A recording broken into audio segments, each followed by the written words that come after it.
Itu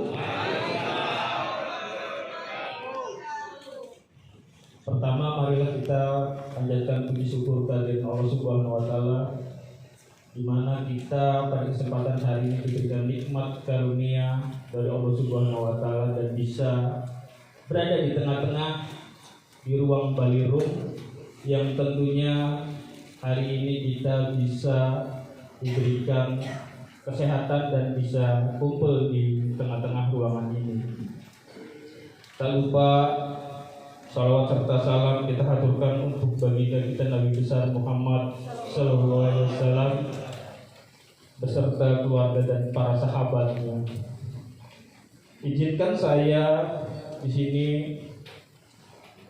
mewakili khususnya Ketua Demisioner PTP SPGTS GSBI PT Victory Cigolo Indonesia periode 2018-2021 untuk menyampaikan sepatah kata, dua kata yang tentunya akan saya sampaikan dalam pembukaan rapat umum anggota ketiga SPGTS GSBI. Sebelumnya kami mengucapkan terima kasih kepada Bapak Wahyu Eko Priambodo, SH, HR Manager Eksekutif selaku pimpinan PT Victory Cigolo Indonesia, yang saya hormati Pak Hana Handiman, SE, pimpinan PT Victory Cigolo Indonesia, yang tentunya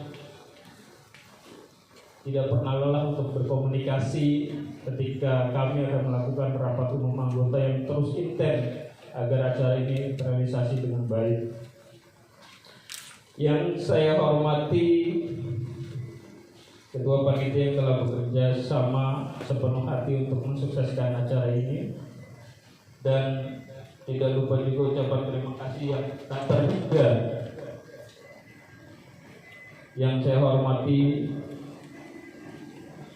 satu struktural organisasi di GSBI, yaitu Bapak Rudi Abeddaman selaku Ketua Umum DPP GSBI Pusat. Alhamdulillah hari ini sudah hadir di tengah-tengah forum ini.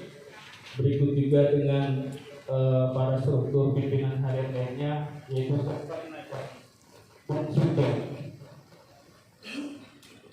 yang saya hormati Ketua DPC GSBI Kabupaten Tangerang Bapak Suhartiesa dan jajarannya.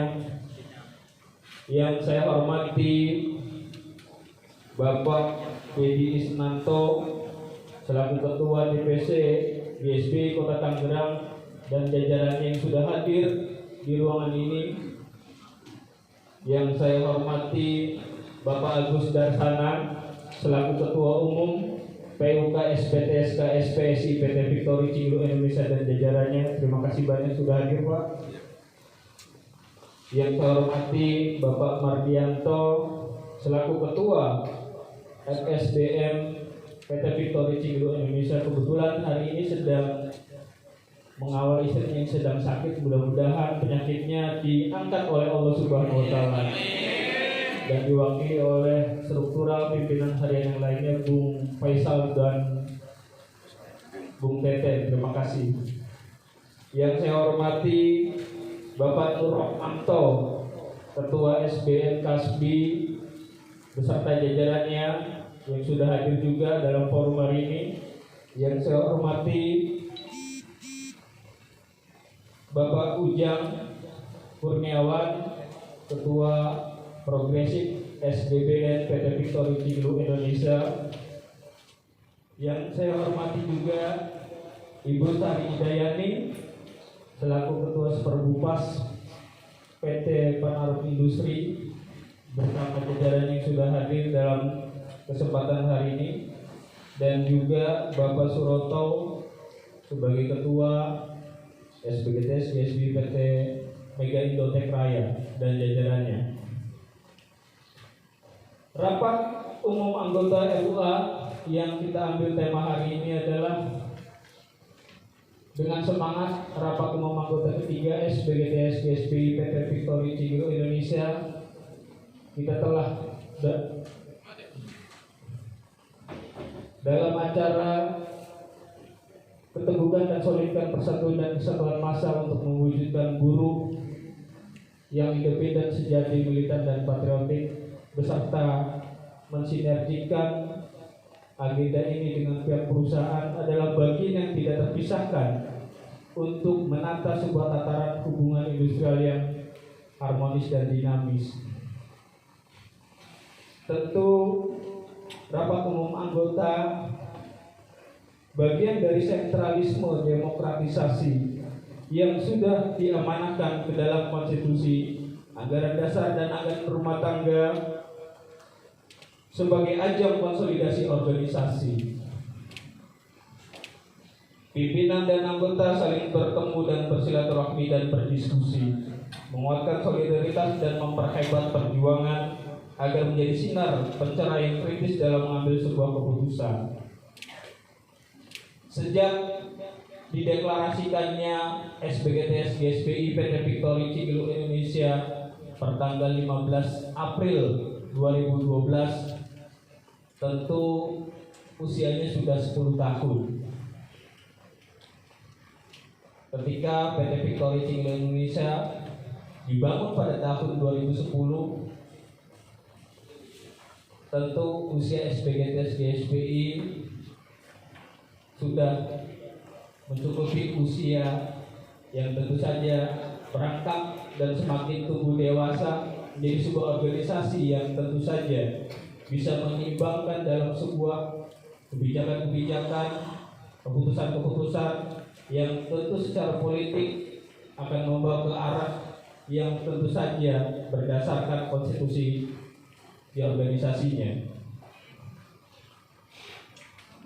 SBGTS GSBI lahir dan berdiri tidak hanya berjuang untuk hak dan kepentingan serta isu-isu kaum buruh, tapi turut serta dalam memperjuangkan kaum tani, berjuang untuk land reform sejati, berjuang bersama pelajar, pemuda, mahasiswa, kaum perempuan dan miskin kota, serta para intelek demokratis untuk keadilan, demokrasi, hak asasi manusia, serta menentang segala kebijakan yang anti rakyat untuk terpenuhinya hak-hak demokrasi rakyat. Berjuang untuk mewujudkan pembangunan industri nasional berbasiskan kemenangan land reform sejati. Itulah cita-cita sebuah organisasi GSBI yang tentu saja dari struktural organisasi pusat sampai tingkat basis PTP. Bahwa SBGTS GSBI meyakini Indonesia berada dalam dominasi dan cengkraman kapitalis monopoli asing serta sistem ekonomi feodalisme yang masih eksis bersekongkol. Birokrasi yang korup merupakan sebab pokok hilangnya kedaulatan bangsa serta kemerosotan tingkat hidup. Lebih dari sekedar boneka, kaki tangan, dan pelayan setia bagi kepentingan imperialisme. Hal ini dapat dibuktikan dari seluruh kebijakan yang dilahirkan. Tidak satupun peraturan-peraturan yang lahir memihak kepada kelas pekerja. Contoh konkret adalah disahkannya Undang-Undang Nomor 11 Tahun 2020 tentang Cipta Kerja, yang tentu saja kita ketahui bersama tanggal 5 Oktober 2020 Undang-Undang Cipta Kerja itu disahkan oleh DPR RI. Di tengah pandemi COVID-19 merupakan catatan kelam dan puncak tindakan nyata yang dilakukan pemerintah hari ini, alih-alih menyerap tenaga.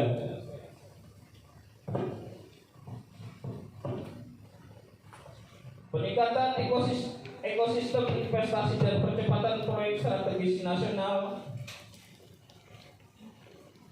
termasuk peningkatan perlindungan dan kesejahteraan pekerja, namun semua itu hanya isapan jempol belaka.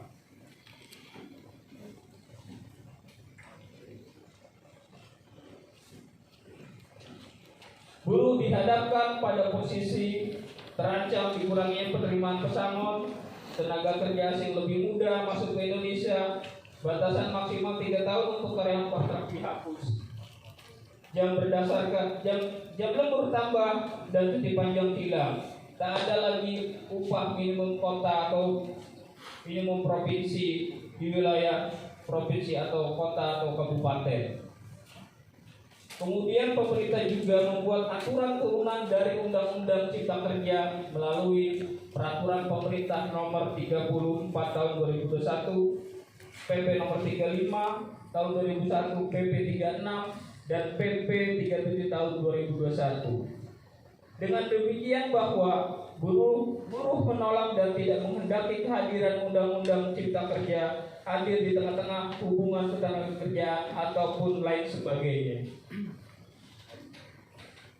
Di berbagai daerah di Indonesia, tidak hanya di Banten, terjadi penolakan-penolakan terkait kenaikan upah yang diberlakukan di tahun 2022. Tidak ada satu kenaikan karena berlandaskan pada PP 36 tahun 2021 bahwa kenaikan upah di tahun 2022 merupakan kenaikan upah sejak pertama Undang-Undang Cipta Kerja dan turunannya PP 36 tahun 2020 tentang pengupahan disahkan. Setelah mengalami penundaan karena menunggu dari hasil dari sidang Mahkamah Konstitusi dan kawan-kawan dari Serikat Pekerja Serikat Buruh Nasional yang telah melakukan gugatan di Mahkamah Konstitusi untuk melakukan judicial review terkait soal Undang-Undang Nomor 11 Tahun 2020 tentang Cipta Kerja dilakukan. Di berbagai wilayah khususnya di Banten memutuskan hasil UMK Kota Kabupaten tanggal 30 November 2021 yang lalu, di mana 3 wilayah tidak mengalami kenaikan upah, yaitu wilayah Kabupaten Tangerang, wilayah Kabupaten Serang, dan wilayah Kabupaten Pandeglang. Dalam satu provinsi di wilayah Banten, 3 kabupaten yang tidak sama sekali mengalami kenaikan upah pada tahun 2022.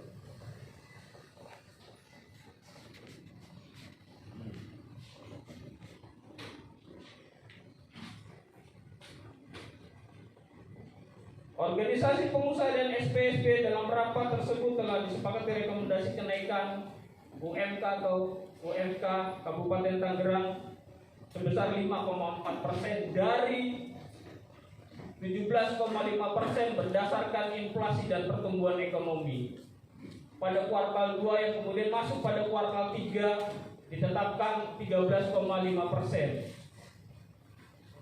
Dan terakhir ditetapkan 5,4%. 5,4% juga ternyata tidak diakomodir oleh pimpinan wilayah Banten, khususnya Bapak Wahidi.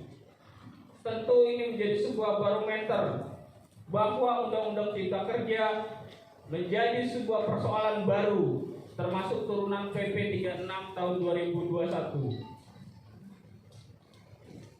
Belum lagi ada perlakuan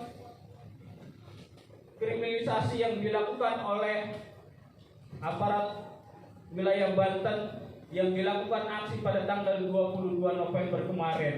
6 buruh ditangkap karena melakukan aksi menduduki meja kantor gubernur.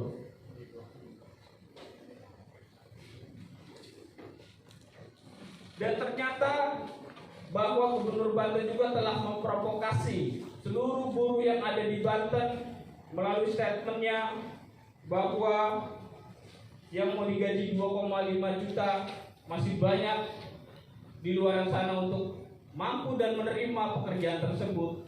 Tentu ini menjadi sebuah pencederaan terhadap kita sebagai kelas pekerja atau sebagai buruh yang tentu saja kita memahami bahwa upah UMK sudah ditetapkan berdasarkan dari ketentuan-ketentuan atau regulasi yang sudah ada.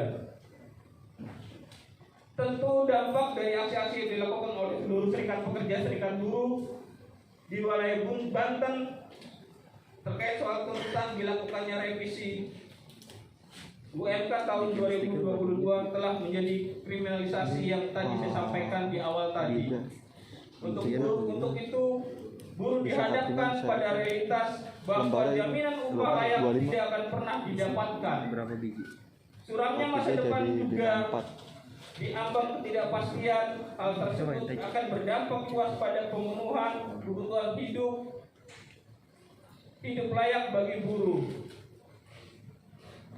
Apalagi di tengah kondisi COVID-19, pemerintah telah memberikan kado pahit di awal tahun 2022.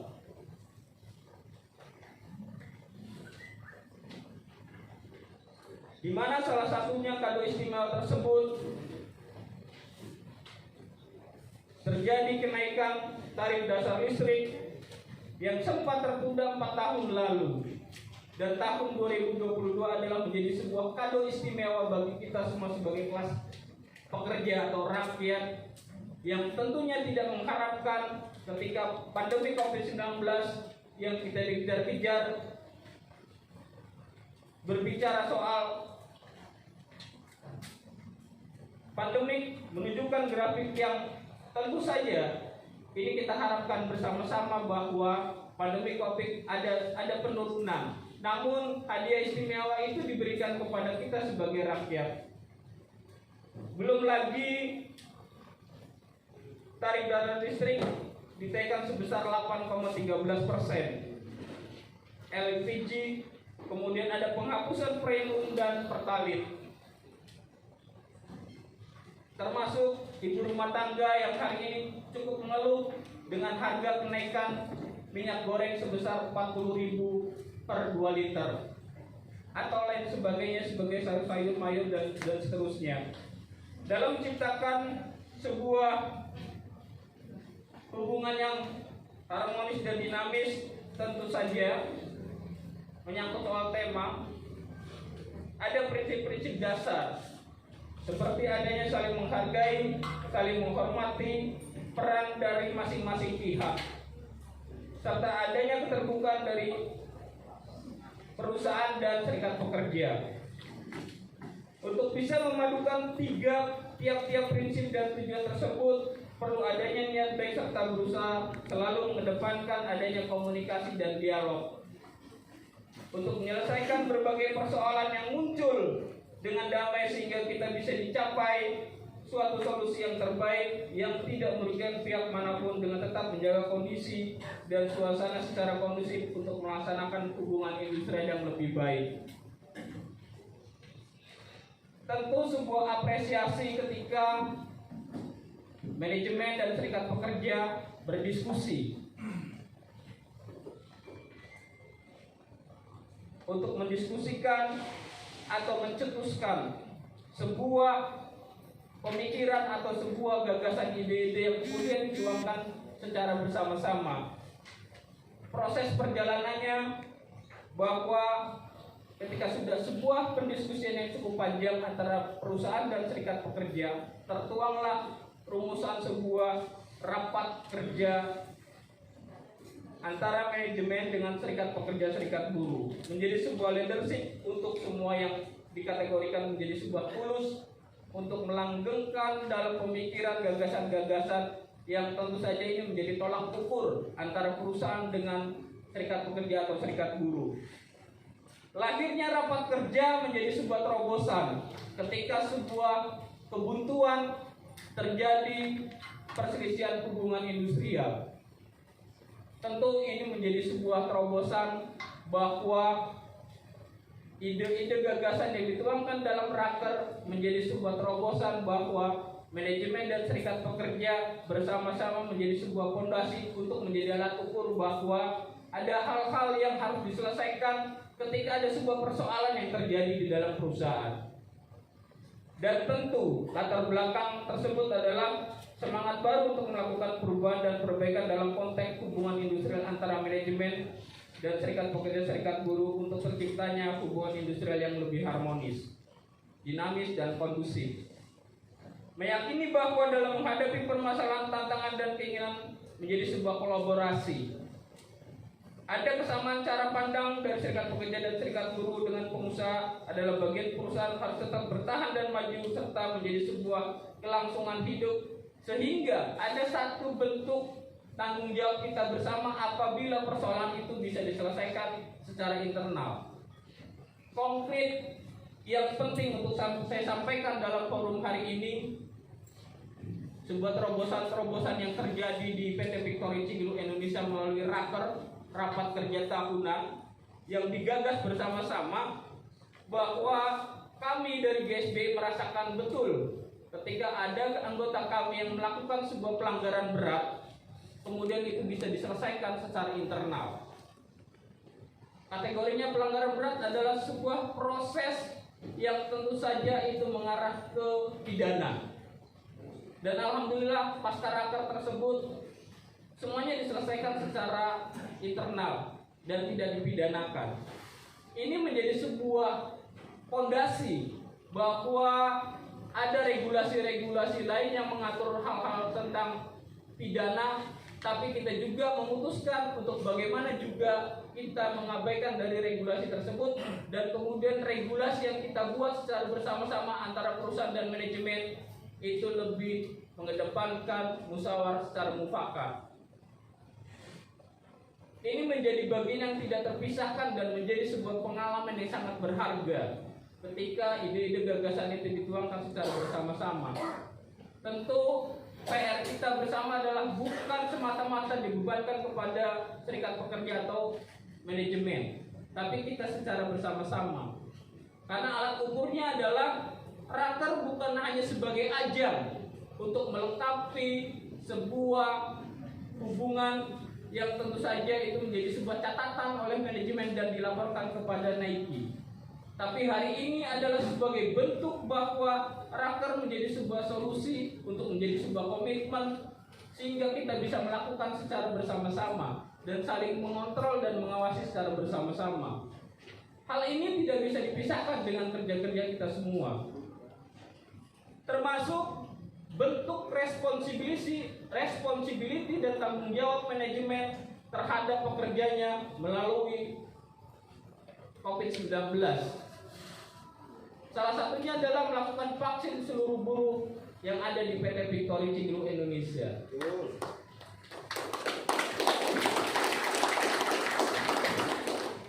Ketika kita berkoordinasi bahwa pandemi COVID-19 menjadi sebuah persoalan baru dan semua masyarakat menjadi sebuah ketakutan dengan keberadaan pandemi COVID-19. Namun kita juga di Serikat Pekerja juga menyampaikan kepada manajemen sebagai bentuk responsibility dan menjadi tanggung jawab perusahaan terhadap pekerjanya, bahwa vaksin itu pun dilakukan oleh manajemen dan menjadi sebuah pekerjaan bersama-sama antara manajemen dan Serikat Pekerja Serikat Buruh. Dan kita membentuk sebuah kepanitiaan bersama pula. Tentu kami menyambut baik tindakan-tindakan perusahaan ketika pandemi COVID-19 terus bertebaran di lingkungan kita, dan manajemen melakukan sebuah terobosan untuk melakukan vaksin seluruh pekerjanya. Dan alhamdulillah setelah vaksin, satu pun di wilayah Kabupaten Tangerang tidak ada lagi namanya COVID-19.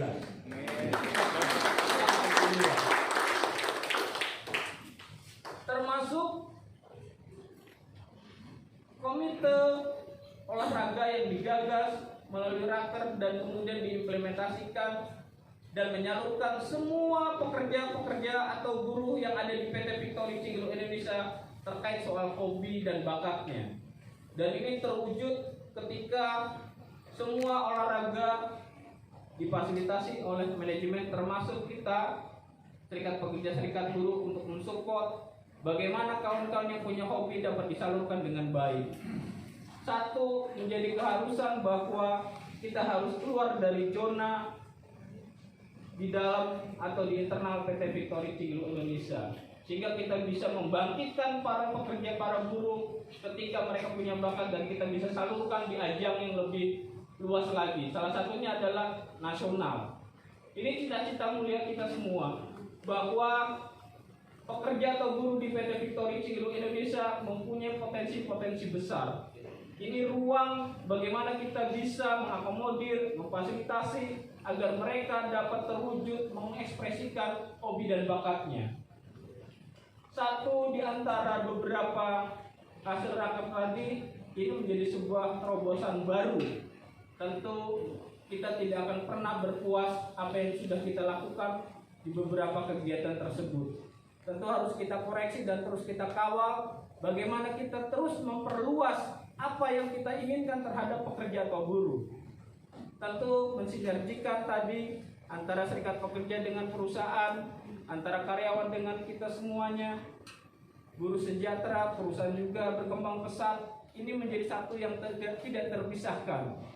Maka konteks dalam hubungan industrial yang lebih baik, komunikasi yang paling penting untuk bisa dikedepankan sebagai benteng, bahwa komunikasi adalah menjadi keharusan agar kedepannya lebih baik. Mungkin itu saja yang penting untuk saya sampaikan dalam rapat umum, pembukaan rapat umum anggota ini. Mohon maaf apabila ada penyampaian yang kurang berkenan. Saya manusia biasa, tidak luput dari banyak kesalahan. Dan saya tutup, wabillahi taufiq wal hidayah. Wassalamualaikum warahmatullahi wabarakatuh.